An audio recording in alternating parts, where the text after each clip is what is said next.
ಸ್ನೇಹಿತರೆ, ವಿಶೇಷವಾಗಿ ಲಕ್ಷ್ಮೀನಾರಾಯಣ ದೀಪ ಪೂಜೆ ಈ ದಾನವನ್ನು ಯಾವ ರೀತಿ ಕೊಡಬೇಕು, ಯಾಕಂದರೆ ಹೋದ ವರ್ಷ ಹೇಳಿದ್ದೆ ಬಹಳಷ್ಟು ಜನರಿಗೆ ಒಳ್ಳೆಯದಾಗಿದೆ, ಮತ್ತೆ ಹೇಳ್ಕೊಡ್ರಿ ಅಂತ ಕೇಳಿರಿ. ಅದಕ್ಕಾಗಿ ಈಗ ಲಕ್ಷ್ಮೀನಾರಾಯಣ ದೀಪ ವ್ರತವನ್ನು ಹೇಳ್ಕೊಡ್ತೀನಿ. ಬಹಳ ಸರಳದ 2 ದೀಪವನ್ನು ತೆಗೆದುಕೊಳ್ಬೇಕು. ಒಂದೇ ರೀತಿ ಇರುವಂಥ ಯಾವ ಥರದ ದೀಪ ಇರ್ಬೋದು. ಒಂದೇ ತರಹದ 2 ದೀಪಗಳನ್ನು ನಿಮ್ಮ ಮನೆಯಲ್ಲಿ ಇದ್ದರೆ ಒಳ್ಳೆಯದು, ಇಲ್ಲದಿದ್ದರೆ ನೀವು ಹೊರಗೆ ಖರೀದಿಯನ್ನು ಮಾಡಿಕೊಂಡು ಕೂಡ ಬರಬಹುದು. 2 ಜೋಡಿ ದೀಪಗಳನ್ನು ನಿತ್ಯ ಪೂಜೆಯನ್ನು ಮಾಡಬೇಕು. ನಿತ್ಯ ಅದರ ಬತ್ತಿ ತೆಗಿಬೇಕು. 2 ದೀಪದ ಬತ್ತಿ ತೆಗಿಬೇಕು. ಹೊಸ ಬತ್ತಿಯನ್ನು ಹಾಕಬೇಕು. ಮತ್ತು ಅದಕ್ಕೆ ಎಣ್ಣೆ ಅಥವಾ ತುಪ್ಪ, ನಿಮಗೆ ತುಪ್ಪ ಹಾಕಿದರೆ ಒಳ್ಳೆಯದು, ಇಲ್ಲದಿದ್ದರೆ ಎಣ್ಣೆ ಸಹ ನೀವು ನಿತ್ಯ ಹಾಕಿ ಪೂಜೆಯನ್ನು ಮಾಡಬೇಕು. ಈ ರೀತಿನ ಯಾವ ರೀತಿ ಇಟ್ಟು ಒಂದು ಮಣೆ ಮೇಲೆ, ನಿಮ್ಮ ಮನೆಯಲ್ಲಿ ಮಣೆ ಇಲ್ಲ ಅಂದರೆ ಒಂದು ತಟ್ಟೆಯಲ್ಲಿ ಕೂಡ ಇಡ್ಬೋದು.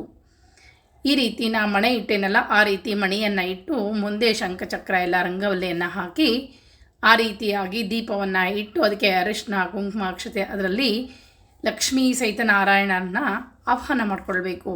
ನಾ ಹೇಳ್ತೇನೆ ಸಂಕಲ್ಪ ಏನು ಅಂಥೇಳಿ ಮುಂದೆ. ಈ ರೀತಿಯಾಗಿ ಒಂದು ಮಣೆಯ ಮೇಲೆ ದೀಪಗಳನ್ನು ಇಟ್ಟು ಅರಿಶಿನ ಕುಂಕುಮ ಅಕ್ಷತೆ ಎಲ್ಲವನ್ನು ಇರಿಸಿ ಒಂದು ನಿತ್ಯ ಹೂವನ್ನು ಇರಿಸಿ ಪೂಜೆಯನ್ನು ಮಾಡಬೇಕು.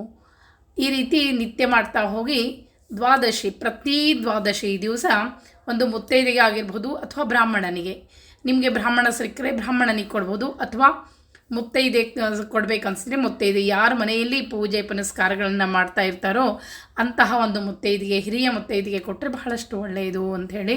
ಅಂದರೆ ಪೂಜೆ ಪುನಸ್ಕಾರ ಮಕ್ಕಳು ಮೊಮ್ಮಕ್ಕಳು ಇರುವಂಥ ಒಂದು ಮುತ್ತೈದೆಯನ್ನು ಕರೆದು ಅರಿಶಿನ ಕುಂಕುಮ ಅಕ್ಷತೆಯನ್ನು ಕೊಟ್ಟು ಅವರಿಗೆ ಒಂದು ಒಳ್ಳೆಯ ವಸ್ತ್ರವನ್ನು, ಅಂದರೆ ಬ್ಲೌಸ್ ಪೀಸ್ ಕೊಡ್ತೀರಲ್ಲ, ಅವರು ಹೊಲಿಸ್ಕೊಳ್ಳೋ ಅಂಥದ್ದು ಇರಬೇಕು. ಏನೋ ಒಂದು ಬ್ಲೌಸ್ ಪೀಸ್ ಕೊಟ್ಟರು, ನೀವು ಕೊಟ್ರಿ ಅಂತೆಲ್ಲೋ ಒಂದು ಒಗೆದು ಹಂಗೆಲ್ಲ ಆಗಬಾರ್ದು. ನಾವು ಏನೇ ಕೊಡಲಿ ಒಂದೇ ಒಂದು ಕೊಡ್ರಿ, ಅದು ಬಹಳಷ್ಟು ಒಳ್ಳೆಯದನ್ನು ಕೊಡಬೇಕು. ಈ ರೀತಿಯಾಗಿ ಒಂದು ವಸ್ತ್ರವನ್ನು ಬ್ಲೌಸ್ ಪೀಸನ ಜೊತೆಗೆ ಒಂದು ತೆಂಗಿನಕಾಯಿ ಉಡಿಯನ್ನು ತುಂಬಬೇಕು.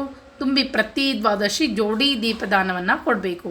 ನಿಮಗೆ ಕಂಬದ ದೀಪದಾನ ಕೊಡ್ಲಿಕ್ಕಾದ್ರೆ ಕಂಬದ ದೀಪ ಕೊಡ್ಬೋದು, ಅಥವಾ ಚಿಕ್ಕ ನೀಲಾಂಜನ ಕೊಡ್ತೀನಿ ಅಂದರೆ ಅದನ್ನು ಮಾಡ್ಬೋದು. ಬೆಳ್ಳಿಯೂ ಕೊಡ್ತೀನಿ ಅಂದರೆ ಬೆಳ್ಳಿಯೂ ಕೊಡ್ಬೋದು. ಬೆಳ್ಳಿ ಹಿತ್ತಾಳಿ ನಿಮಗೆ ಯಾವುದು ಅನುಕೂಲ ಆಗುತ್ತೋ ಆ ರೀತಿಯಾಗಿ ದೀಪದಾನವನ್ನು ಮಾಡೋದು. ಈ ರೀತಿ ದೀಪದಾನವನ್ನು ಮಾಡೋದ್ರಿಂದ ಮನೆ ಬೆಳಗ್ತದ, ವಂಶ ಅಭಿವೃದ್ಧಿಯನ್ನು ಹೊಂದುತ್ತದೆ. ದೀಪದಾನಕ್ಕೆ ಬಹಳಷ್ಟು ಮಹತ್ವದ. ದೀಪ ಪೂಜೆ ದೀಪದಾನದಿಂದ ದೀಪ ಪಾಪ ಹರೋ ನೃಣಾಂ ದೀಪ ಆಪನ್ ನಿವಾರಕ ದೀಪೋ ವಿದತ್ತೇ ಹೇ ಸುಕೃತಿ ದೀಪ ಸಂಪತ್ಪ್ರದಾಯಕ, ಸಂಪತ್ತನ್ನು ತಂದು ಕೊಡ್ತದೆ. ಮನೆಯಲ್ಲಿ ತುಪ್ಪದ ದೀಪ ನಾವು ಹಚ್ಚೋದ್ರಿಂದ ಆ ಬೆಳಕಿನಲ್ಲಿ ಭಗವಂತನನ್ನು ಆರಾಧನೆ ಮಾಡೋದ್ರಿಂದ ಸಂಪತ್ತು ನಮಗೆ ಪ್ರಾಪ್ತಿಯಾಗ್ತದೆ ಅಂಥೇಳಿ. ಆ ಸಂಪತ್ತು ಮಕ್ಕಳಿಗೂ ಎಲ್ಲ ರೀತಿಯಿಂದನೂ ಒಳ್ಳೆಯ ರೀತಿಯಿಂದ ಹಂಚಬೇಕು ನಾವು ಅಂತಂದಾಗ ನಾವು ದೀಪದಾನವನ್ನು ಮಾಡಿದರೆ ನಮ್ಮ ವಂಶ ಅಭಿವೃದ್ಧಿ ಆಗ್ತದೆ. ದೀಪ ಮನೆಯಲ್ಲಿ ಇರುವಂಥ ಆಪತ್ತನ್ನು ನಿವಾರಣೆ ಮಾಡ್ತದೆ. ಅದಕ್ಕಾಗಿ ನಾವು ಮಾಡುವಂಥ ಪೂಜೆಗೆ ದೀಪಕ್ಕೆ ಬಹಳಷ್ಟು ಮಹತ್ವದ. ನಾವು ಯಾವುದೇ ಪೂಜೆಯನ್ನು ಮಾಡಲಿ, ಯಾವುದೇ ಸಮಾರಂಭವನ್ನು ಮಾಡಲಿ, ಮೊದಲು ದೀಪವನ್ನು ಹಚ್ಚೇ ಮುಂದಿನ ಕೆಲಸ ಮಾಡ್ತೀವಿ. ಅದಕ್ಕಾಗಿ ದೀಪಕ್ಕೆ ಬಹಳಷ್ಟು ಮಹತ್ವದ. ನಿತ್ಯ ಮನೆಯಲ್ಲಿ ಲಕ್ಷ್ಮೀ ಸಹಿತ ನಾರಾಯಣ ದೀಪವನ್ನು ಇಟ್ಟು ಪೂಜೆಯನ್ನು ಮಾಡಿರಿ, ಸಂಪತ್ತು ಭಾಗ್ಯ ದೊರಕ್ತದೆ. ಈ ರೀತಿ ದೀಪವನ್ನು ಇಟ್ಟು ಪೂಜೆಯನ್ನು ಮಾಡಿ ಒಂದು 2 ಪ್ರದಕ್ಷಿಣೆ ಹಾಕಿದರೂ ಸಾಕು. ಯಾ ಸ್ತ್ರೀ ಪತಿವ್ರತ ಲೋಕೆ ಗೃಹೇ ದೀಪಂತು ಪೂರಯೇತ ದೀಪ ಪ್ರದಕ್ಷಿಣಂ ಕುರ್ಯಾತ್ ಸಾ ಭವೇದ್ವೈ ಸುಮಂಗಲ ಅಂಥೇಳಿ. ಆಕೆಗೆ ಸುಮಂಗಲಿ ಭಾಗ್ಯ ಹೆಚ್ಚಾಗ್ತದೆ ಅಂಥೇಳಿ, ಮುತ್ತೈದಿತನ ಭಾಗ್ಯ ಹೆಚ್ಚಾಗ್ತದೆ ಅಂಥೇಳಿ. ಅದಕ್ಕಾಗಿ ಈ ದೀಪಲಕ್ಷ್ಮಿ ಪೂಜೆ ಏನು ನಾವು ಮಾಡ್ತೇವಲ್ಲ, ಲಕ್ಷ್ಮೀನಾರಾಯಣ ಈ ದೀಪದಲ್ಲಿ ಆಹ್ವಾನ ಮಾಡಿಕೊಂಡು, ದೀಪದಲ್ಲಿ ಲಕ್ಷ್ಮೀನಾರಾಯಣನ ಆಹ್ವಾನ ಮಾಡಿಕೊಂಡು ಪೂಜೆಯನ್ನು ಮಾಡಿದಾಗ ಸಾಕ್ಷಾತ್ ಲಕ್ಷ್ಮೀ ಸಹಿತ ನಾರಾಯಣ ದೇವರು ಬರ್ತಾರೆ. ಅದಕ್ಕಾಗಿ ಈ ದೀಪವನ್ನು ನಿತ್ಯ ತೊಳಿಬೇಕು. ನಿತ್ಯ ನಾವು ಏನು ಲಕ್ಷ್ಮೀನಾರಾಯಣ ದೀಪವನ್ನು ಇಟ್ಟು ಪೂಜೆ ಮಾಡ್ತೇವಲ್ಲ, ಅದು ದೀಪ ಶಾಂತ ಆದಮೇಲೆ ಸ್ವಚ್ಛವಾಗಿ ತೊಳೆದು ಒರೆಸಿ ಇಟ್ಕೊಳ್ಬೇಕು. ಮತ್ತೆ ಸ್ನಾನ ಮಾಡ್ಕೊಂಡು ಬಂದು ಹೊಸ ಬತ್ತಿಯನ್ನು ಹಾಕಿ, ನಿತ್ಯಗೆ ಎಷ್ಟು ಬೇಕೋ ಅಷ್ಟೇ ಬತ್ತಿ ಹಾಕ್ಕೊಳ್ರಿ. ದೊಡ್ಡ ಬತ್ತಿಯನ್ನು ಹಾಕೋ ಅವಶ್ಯಕತೆ ಇಲ್ಲ. ನೀವು ಬೆಳಗ್ಗೆಯಿಂದ ಸಾಯಂಕಾಲ ತನಕ ಇದ್ದರೆ ಸಾಕು. ಸಾಯಂಕಾಲ ನೀವು ಮಲ್ಕೊಳ್ಬೇಕಾದ್ರೆ ದೀಪ ಶಾಂತ ಆದರೆ ನಡೀತದೆ. ಈ ರೀತಿ ನಿತ್ಯ ದೀಪಕ್ಕೆ ಪೂಜೆಯನ್ನು ಮಾಡಿ ಒಂದು ಸ್ವಲ್ಪ ಸಕ್ರೆನೋ ಅಥವಾ ಹಾಲು ಸಕ್ರೆನೋ ಯಥಾಶಕ್ತಿ ಏನಾದರೂ ಲಕ್ಷ್ಮೀ ಸಹಿತ ನಾರಾಯಣ ದೇವರಿಗೆ ನಿತ್ಯ ನೈವೇದ್ಯವನ್ನು ಮಾಡಬೇಕು. ಅದು ದೀಪಲಕ್ಷ್ಮಿ ನಾರಾಯಣ ದೇವರಿಗೆ. ಈ ರೀತಿಯಾಗಿ ಪೂಜೆಯನ್ನು ಮಾಡಿ ಪ್ರತಿ ದ್ವಾದಶಿ ಪ್ರತಿ ದ್ವಾದಶಿ ಒಂದು ಹೊಸ ದೀಪವನ್ನು ತೆಗೆದುಕೊಳ್ಬೇಕು. ಹೊಸ ದೀಪ ಅದರ ಜೊತೆ ಬತ್ತಿ ಇಡಬೇಕು. ಜೋಡು ಬತ್ತಿಯನ್ನು ಇಟ್ಟು ಸ್ವಲ್ಪ ತುಪ್ಪ ಅಥವಾ ತುಪ್ಪನೇ ಕೊಡಬೇಕು. ದಾನ ಶ್ರೇಷ್ಠ ದಾನ ಅನಿಸ್ಕೊಳ್ಳೋದು ತುಪ್ಪ. ಆ ದೀಪಕ್ಕೆ ಖಾಲಿ ದೀಪ ದಾನವನ್ನು ಕೊಡಬಾರ್ದು. ಅದರ ಜೊತೆ ಬತ್ತಿ, ಜೋಡು ಬತ್ತಿ, ಎರಡೂ ದೀಪಕ್ಕೂ ಜೋಡು ಬತ್ತಿಯನ್ನು ಇಟ್ಟು ಸ್ವಲ್ಪ ತುಪ್ಪವನ್ನು ಹಾಕಿ ದೀಪದಾನವನ್ನು ಮಾಡಬೇಕು.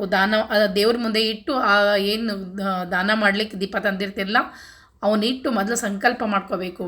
ಆ ದೇವ್ರ ಮುಂದೆ ಇಟ್ಟು ಇದಂ ಸ ಹಿರಣ್ಯ ದಕ್ಷಿಣಾಕಂ ಸ ತಾಂಬೂಲಂ ಲಕ್ಷ್ಮೀ ಸಹಿತ ನಾರಾಯಣ ದೇವತಾ ಪ್ರೀತ್ಯರ್ಥಂ ಇಷ್ಟಕಾಮಾರ್ಥ ಸಿದ್ಧ್ಯರ್ಥಂ ದೀಪದಾನ ವ್ರತಮಹಂ ಕರಿಷ್ಯೆ ಅಂಥೇಳಿ ಆ ದೀಪವನ್ನು ಇಟ್ಟು ಪೂಜೆಯನ್ನು ಮಾಡಿ, ದೀಪದಾನ ಪ್ರದೋ ನಿತ್ಯಂ ದೇವತಾನಾಂ ಪ್ರಿಯ ಸದಾ ದಾನೇನಸ್ಯ ಭವೇತ್ ಸೌಖ್ಯಂ ಶಾಂತಿರ್ಮೇ ವಾಂಚಿತ ಫಲಂ, ಇಷ್ಟಕಾಮರ ಸಿದ್ಧಿ ಆಗಲಿ ಅಂತ ಬೇಡಿಕೊಂಡು ದತ್ತಂ ನ ಮಮ ಅಂಥೇಳಿ ಆ ದೀಪವನ್ನು ಮುತ್ತೈದಿಗಾಗಿರ್ಬೋದು, ಬ್ರಾಹ್ಮಣನಿಗಾಗಿರ್ಬೋದು, ಅಥವಾ ಬ್ರಾಹ್ಮಣ ಮುತ್ತೈದಿ ಸಿಗೋದೇ ಇಲ್ಲ ಅಂದರೆ ನಿಮ್ಮ ಊರಿನಲ್ಲಿರುವಂಥ ದೇವಸ್ಥಾನಕ್ಕೂ ಕೊಡ್ಬೋದು. ದ್ವಾದಶಿ ಕೊಡ್ಬೋದು ಅಥವಾ ಹುಣ್ಣಿಮೆ ಕೊಡ್ಬೋದು.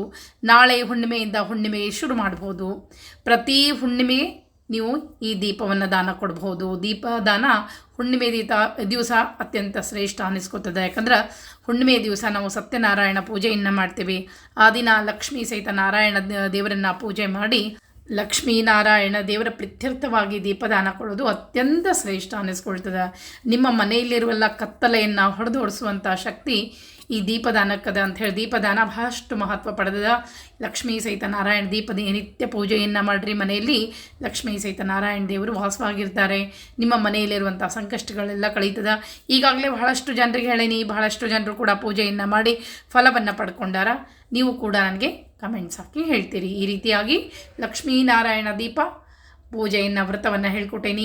ಇನ್ನೂ ಕೆಲವೊಂದು ವ್ರತ ಅದ, ಇನ್ನೂ ಒಂದು ವಿಶೇಷ ವ್ರತ ಅದ, ಅದನ್ನು ಮುಂದಿನ ವಿಡಿಯೋದಲ್ಲಿ ತಿಳಿಸ್ಕೊಡ್ತೀನಿ. ಮತ್ತೆ ಮುಂದಿನ ವಿಡಿಯೋ ಸಿಗ್ತೀನಿ. ನಮಸ್ಕಾರ.